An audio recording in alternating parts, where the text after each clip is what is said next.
there is this anecdotal story that once upon a time, Socrates was just walking through the marketplace and someone ran up to him. And he said, "Master, master, I must tell you something I heard about one of your students." And Socrates turns around to him and says, "Just wait a moment. I'd like to ask you a couple of questions before." He goes, "Okay, what is it? What is it?" He goes, "First of all, is it true?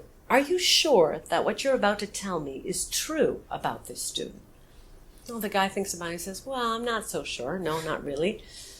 Second, he says, "Is it kind?" Okay, there's the pathos. "Is it kind?" The guy thinks about it and goes, "Well, not really. It's kind of like gossip about that person." Okay, and the last question is it useful? Here's the logos. Is it useful? The guy says, "Well, no, not really. It's not that useful. Not useful at all, actually." So Socrates turns around to him and he says, "Okay, so you want me to hear something that is neither true, nor kind, nor useful. So, no thank you, I won't hear it." So this is the idea of filtering your thoughts.